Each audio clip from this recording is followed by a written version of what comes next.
Pathian thu thiang lim ilo ngai thang u Philippi bungli chang ruka hian kan chiarange enga ma mangang su engkima tong tra le dilin lom thu hriltel zelin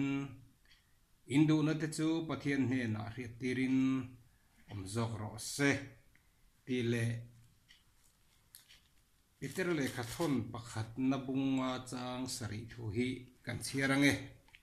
ani na ngai sak thin cheu wangin in mang an na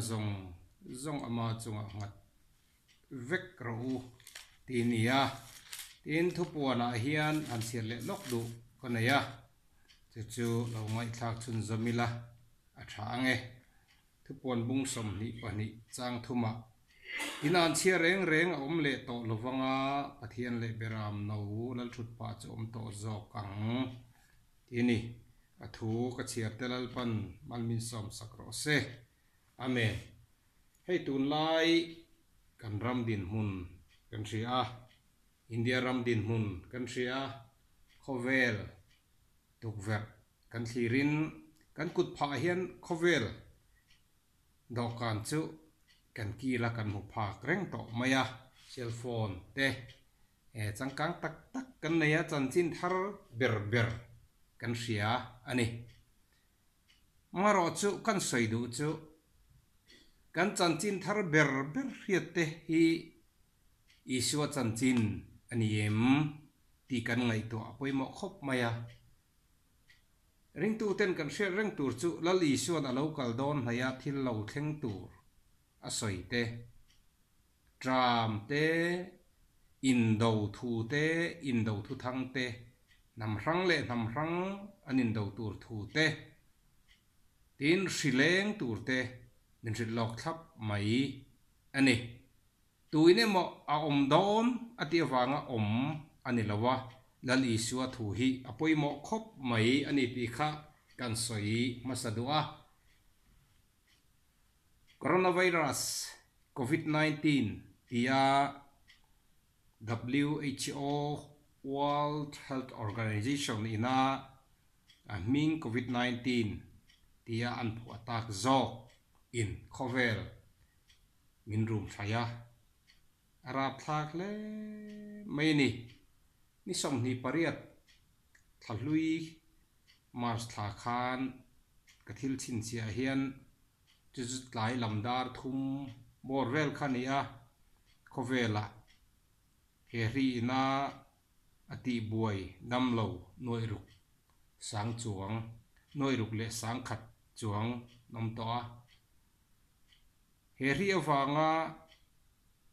thi hi mi sing ni sang sari chuang nama dampui po nuai chuang nuai khat sing thum sang khat zasari chong zet nama ma se voin hi akar khat na chi ania voina chuan khovela mi nuai som pakhat le sing ni le sang riat zet in heri lawom takhi an lokai to a tuna hian chung zinga singa le sangkwa zaruk zet chu khovela hian chung na awang te chon om to lowin chung na tri bai om tak chuan anun na alola a chuan dam chuak khi noi ni sing thum le sangkhat chuang an oma India rama hian ni som hi pariat thlui a khan zakwa le pasari heri awanga dam lo hian oma thi som ni pakhat dam chuak somriat pathum kar khat nu a sangthum somriat panin an veya mi somriat paruk an boral an thia mi jani somni pakwa an dambok ani rap thak le maya Mizorama bas accident awangte leimin awangte engemo awangte in thinara thak tak mai alo thleng thina India rama pe chuan nana sa ani ti kan ria ani thina hi tu man kan chau lawa tu man kan du lo ani maro chu thina kut votin minron nai minron beya minron room thai ane khove la room thaya ramro pui antliak no pa mithil ti theite arum thaya America te Italy te Spain Germany UK United Kingdom kan ti te khovel ramro pui anni Japan China South Korea te he COVID-19 virus lawom tak henat na ti dam na hi a vaccine hi itiango chu khovel doctor thiam ten lamun awani chu tiang chu ne wangin kan inven that apoi mo le maya zana hian kan soidu chu kan pathian thuwa khan enga ma mang ang su engki ma tong tra le dilin lom thu ril tel zelin indu na te chu pathian ne na riat tirin om zok ro se atia Mizoram mai ni lo khovel Christian ten lalpa chan chua kan be se kan tong trai ya tong trai ngai lo te na tong trai thom riat tu ro ma pathian nei ngai lo te ne na tangin pathian au no thom ri wa riat tu alo chua ka heng har san lo kheng thi na hi kan ma chon thiam apoi mo hle maya ma ni ina kan tom a kanin ngai tua phone kan khoya rilru aipik ani ma se pathian thu kan chiara khan michina khan peter le khathon pakhat na bunga khan ti hian min rila anin angai sak thin cheu wangin in mang an na zong ama chunga phat vek ro ti kan mu bok ani kan har sat na kan mang an na hi khovel doctor ten a solution an zonga ti dam antuma khovel mithiam ten ti dam antuma inga mozat chu ti damin no meka chu po chu lalpa chakna wang chak ania kan ram din hun atla niam tol ele bar engkima chon cham mitang tak an oma asang tel asing tel anuai maktadoi telin khopui zau ka te chuan an om mek ani chu tiang din hunna kan om mek lai chuan tran pui ngai te tran pui tu tur mitlom ngai hun sanga Mizoram a po mimal pol ho ko ran ho te le NGO non government organization kan ti tlom ngai pol te alo pen chuaka athlamu athlak le mai tiru eng hilal pa na tho ani nge yang ti karing tlat ani chumi ani wang chuan ring tu Isyo Krista zui tu le Isyo Krista pathian nei tu te tasiam tuin enge lungai kan khang hre om alo thlanin ring lo te hlawin an khurang kan lom na nia chon ti ang khan beidong mai lawa lungai mai lawa kan keima ni om na hmuna indom kun mai lovin tran pui ngai te kan zong tran pui anga chan chuangai omte kan dap chuakang te chuan voinia hian India ram mai Mizoram mai ni lo India ram mai po ni lo khovel pum pui anuai amakta doi bi kharkhip lockdown in kan omani nakina Jerusalem thar akan la ho dona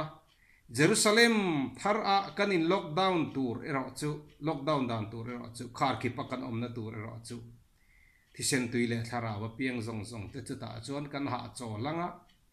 tasiam tu in sual wa kalungai na zong hiram ro puile mun luna chuan an la parul to ang alo ti ang khan